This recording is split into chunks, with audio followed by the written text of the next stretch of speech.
Okay, this video is not for me. This video is for people on the internet.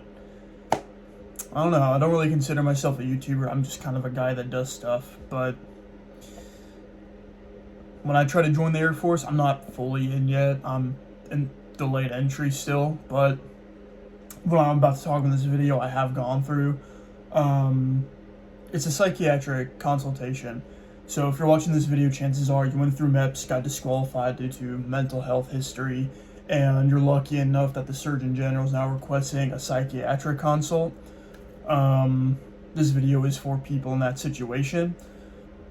First thing out of the way, if you're in this situation, don't assume it's a bad thing just because you need a consultation to get through, because that's actually a good sign. It means that they're at least open to the idea of you possibly getting in, because there's other people, other recruits who I didn't know who they were, but I was told that they were in similar situations to mine, and instead of being in line for a consultation, their waivers were just rejected. So like, if you get the waiver, it's actually a better sign than you may think. It's not like, oh, I need a waiver, like I'm probably not going to get in. It's like, no, you probably will if you do right, and assuming that like you're in the right position.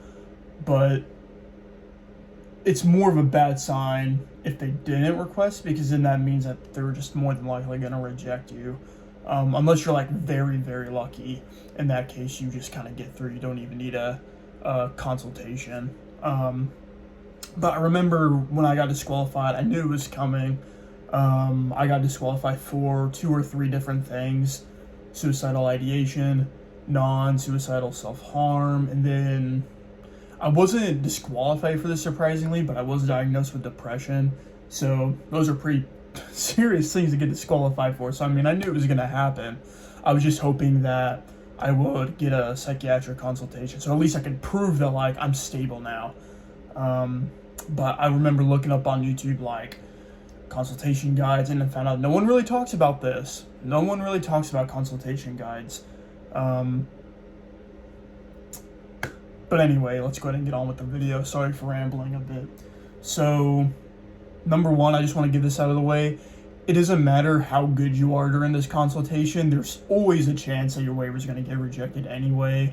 That is just a frustrating part about joining the military, is that nothing is really guaranteed, and it could totally be out of your control.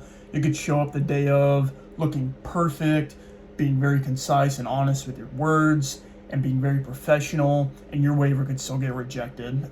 There's so many factors that go into it, such as, you know, what situation you're in or what you were in, the severity of it, the therapist or I think it's a psychologist, the psychologist that, you know, evaluates you, Surgeon General, recruiting goals. So like this year, very, very hard to get in right now because of how many recruits are trying to join. So that's a factor as well. There's just so many things that go into it that are just out of your control, unfortunately. So even if you do everything like I say in this video, it could ultimately not matter in the end, and that's just the unfortunate reality of trying to join the military.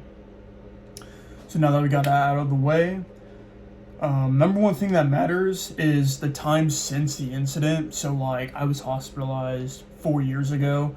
So that was a lot of leverage for me. I'm going to say this right now, that is probably the most important part, is time since the incident.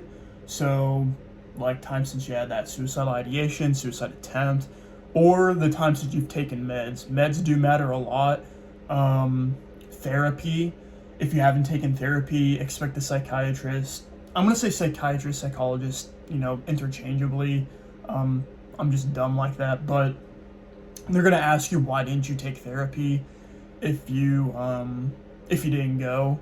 But the time since pretty much medication and incident is going to matter a lot. So if it happened like 6 months ago, you had this super serious thing, I would consider waiting till later, like at least 2 years. But if it's like a very wishy-washy thing that wasn't serious really, but you were disqualified for it anyway, I can kind of see you getting away with like just waiting 6 months. But like in a case like mine, I mean, I was diagnosed with depression, admitted to self-harm, suicide ideation. I waited 4 years. So, well, I didn't wait 4 years, but it was 4 years since then, which was a lot of leverage for me. So just keep that in mind, that the time since the incident happened, as well as since you've taken medicine, does matter quite a bit. Another thing that matters is if this was a situational thing or if it's chronic. So for me, luckily for, in my case, again, it was situational. That's what they're looking for. Like, was it just because this thing happened, he just couldn't handle it? Or is this like, no matter what happens in his life, his or her life, it's just chronic? Like, they cannot escape it, essentially. If it's chronic, it's going to be a lot harder to put your case that you're fit and eligible for the military versus situational. Ideally, you don't want it at all, but preferably it should be situational versus chronic. And before I go any further, be honest with your psychologist, because they're going to see right through you. I mean, they do these things all the time. I mean, they go through so many people. They're going to be able to tell if you're lying or not. So, like, if it's like chronic depression, then just be honest about it. If it's situational, be honest about it. You're not going to be able to outsmart them. I'm just going to tell you that right now. These guys are experts. You're not going to be able to outsmart them. Another thing that matters that a lot of people don't think about is your appearance and your demeanor. So whenever they evaluate you, typically they're going to write notes about your appearance. So just make sure that before you go in, that you're well groomed, you're cleaned up, you're wearing casual professional clothing. So like, you don't need to wear a suit, but like just like a clean, t-shirt, jeans. Mine was on call, so they didn't really see like what pants I was wearing, but they were able to see that like my beard was groomed and like my hair, I had long hair at the time, it was pulled back, kept a very clean appearance, and that is something that they do look at. Also, if you're doing the video call in your room, I almost did in my room, but I ended up having to do it at my recruiter's office. If it's in your room, they're going to pay attention to your room. So make sure that your room's clean before you actually start the call. Make sure everything's organized and that it looks professional, because they are going to pay attention to that, because that ultimately says more about your character than like just words that you tell them, Another thing, be prepared to be asked about specific questions that make you uncomfortable. So chances are, if you had something happen to you and it's been documented and that's why, you were disqualified, those are things that you don't really prefer to talk about because they make you uncomfortable. Same case for me. I didn't really like talking about it, but you just have to accept the fact that they're going to ask like specific questions like, why did you do such and such? What was going through your head? What were you hoping to get out of it? They might ask like, what if the same thing happened now? How would you handle it? So just be prepared that they're going to ask things that make you uncomfortable, and try not to get caught off guard by it too much. I'm shaky. I had too much caffeine today. Okay. At the very end of the consultation, they're going to ask you about the last 2 weeks of your life. Like, have you had uninterest of doing things that you normally like doing? Have you felt irritable or angry? Have you had suicidal thoughts? Have you had depressive thoughts? They're going to ask you a bunch of questions, and the only answers you're allowed to give are not at all, several days, or every day, or nearly every day. Don't overthink this. If he says like, have you been irritated? I said like, I had a coworker that was kind of getting on my nerves, but like it wasn't really serious, which isn't really an answer I could give. It has to be like one of the three. And he was like, so not at all. And I was like, not at all. Even though like technically there was something, it's closer to not at all than several days. So that's what I mean. Like, don't overthink it. Like if you had like a couple days in the last 2 weeks where like you were tired and just wanted to stay in bed all day, feeling a little depressed, I would just not really think much about that. I would put that in not at all versus several days, if you know what I mean. So just don't overthink that part. Now, the time between when you do the consultation versus when you know the results of your waiver could vary. Usually it'd be up to 2 weeks. For me, it was about, I want to say, a week and a half. It entirely depends on the psychiatrist you get, as well as when they submit the papers, the results to the to MEPS, and then MEPS, whoever's there, gives it to the Surgeon General, and they make their decision. So it really can depend on when you do it, because they don't really do stuff on the weekends. MEPS doesn't. You're a psychologist. Some of them like to just submit them all on the weekend. Some of them prefer to submit your results the night of. So it can really depend. If you're lucky, the psychologist will submit the results to MEPS the night of. MEPS will then very soonly after send the results to the Surgeon General, which then the Surgeon General will make a decision. So usually it's up to 2 weeks, closer to around 10 days, I'll say. Also, the duration of the consultation does matter. 20 minutes, it could be 20 minutes to an hour. Usually they'll tell you 45 minutes to an hour. Mine was about 25 minutes. If it's 20 minutes in or 25 minutes in and you're already over with it, that usually means that the psychologist already knows whether or not they want to approve you or not. So at that point, it's kind of like use your best judgment on if you think that you've done enough to impress them or not. Luckily for me, mine was in about 25 minutes. He, at that point, probably knew like, oh, he just went through some stuff and he was a kid at the time, so he's obviously grown from now. If it drags out to like an hour, that means that like they're sensing something more serious and they're trying to dig deeper into it.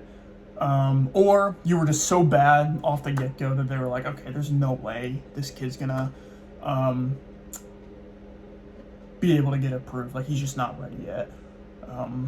I did hear about one recruit that was like in my area that also had a psychiatric consultation, and he just completely fucked himself over because he was like self-sabotaging. He's like, I don't know what he said, but he just said things like, yeah, and I still like do this to myself, or just saying like negative language about his own self-esteem. And it was like, don't self-sabotage yourself. Don't say anything stupid. Obviously. Now, like I said, be honest, but like don't be an idiot, like if you actually, because if you're still in the mindset of like, I'm a sad boy, I'm a depressed boy, and I have issues, then you don't need to be joining the military, and you deserve to get your waiver rejected at that point. But if you're in this situation, chances are you've probably already thought it through, you're certain you want to get in, but you also need to question if you're actually eligible for it. That is something to think about. Because at the end of the day, they're doing this for your own safety and for the safety of other people. Kind of went off on a little side tangent there, but they will understand if you're a little bit nervous. So like a lot of people are like, oh, if I'm nervous, are they going to think like I'm emotionally unstable? It sort of depends. So I'm not nervous right now, but I'm shaky because I had so much caffeine earlier. So I guess I can kind of come off as nervous right now, but the way I'm talking to you right now, it's semi-professional. I'm not like emotionally like going up and down talking about my history and like getting emotionally involved in it. So just make sure you keep that in mind. Like a little bit of nervousness is going to be normal. Just try your best to stay composed and be professional and respectful when answering questions. That might be it. Oh yeah, another thing. No one really knows what questions you'll be asked. I went ahead and I was told that they're probably going to ask why you want to join the Air Force. So I proceeded to write a whole page as to why I wanted to join the Air Force. Memorized that because it was a question I was expecting to be asked and I was never asked it. So they're going to say like, oh, they'll ask this question or that question. No one really knows what questions are going to be asked because your situation is unique and your psychologist could be totally different than someone else's and most likely will be. So you're never really going to be prepared for certain questions, but it's good to have a certain idea of what kind of questions will be asked. A question I can guarantee is they're going to ask what happened back then, and they're going to get into details about that, like why did you do this, what was going through your mind, what were you expecting to get out of this result. If you didn't do therapy, they're going to ask why you didn't pursue therapy. In my case, I really didn't have access to therapy, but also I just didn't need it because in my experience, the same night I had that hospital visit, I was already thinking about graduating and like moving forward, because this was like during my senior year of high school. So I was thinking about graduating high school and I was already looking forward. So I didn't really need therapy. So that's just what I told him. But that was like my case, you know. Hopefully this video was a little bit helpful. I might make more Air Force videos in the future. Not looking to become a military Air Force YouTuber at all. I'm just a guy. I'm literally a guy. Like, if you go on my YouTube channel, you're gonna see a bunch of random shit, because it's just, I make these videos usually for me, but this one's a little bit different. This one's for other people. Good luck on your psychiatric consultation. You're gonna do great, man. Believe in yourself. Man, woman, you're gonna do fine. Just stay locked in. Be respectful, be professional, be well groomed. Prove to them that you not only want to be in the Air Force, but that you deserve to be in the Air Force.